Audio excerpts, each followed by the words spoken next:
گوادر گزشتہ 2 دنوں سے سرد شمالی ہواؤں کے لپیٹ میں ہے۔ سرد اور طوفانی ہواؤں سے گوادر سمیت مکران بھر میں گزشتہ 2 روز سے تیز سرد اور گرد آلود ہواؤں کا سلسلہ جاری ہے، جس سے سمندر میں طغیانی کی کیفیت پیدا ہو گئی ہے اور سمندر کی لہروں میں تیزی، شدت اور تندی پیدا ہو گئی ہے، جس سے سمندر میں مچھلی کے شکار پر گئے ماہی گیر کشتیاں سمندری اونچی لہروں کی نظر ہو گئیں، جن کو ریسکیو کرنے کے لیے پاک میری ٹائم سیکورٹی ایجنسی نے آپریشن شروع کر کے ماہی گیر کشتیوں کو بحفاظت ساحل سمندر پہنچا دیا، جبکہ تیز سمندری لہروں سے سمندر میں لنگر انداز کئی ماہی گیر کشتیوں کے ٹوٹنے اور ڈوبنے کی اطلاعات موصول ہوئی ہیں۔ محکمہ موسمیات کی جانب سے 3 روز تک تیز ہواؤں کی پیش گوئی کے باوجود محکمہ فشریز اور ضلع انتظامیہ کی جانب سے کوئی الرٹ جاری نہیں کیا گیا اور نہ ہی ماہی گیروں کو بروقت اطلاع دی گئی کہ وہ اپنی کشتیاں سمندر سے نکال کر محفوظ مقامات پر منتقل کریں۔ دوسری جانب تیز ہواؤں کے باعث گرد و نواح میں بجلی کے 49 کھمبے گر گئے، جس سے گوادر کے 5 فیڈر میں بجلی کا نظام معطل ہو گیا۔ تیز گرد آلود ہواؤں کے باعث حد نگاہ صفر ہو گئی۔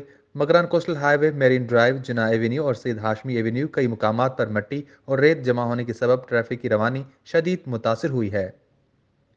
وش نیوز گوادر۔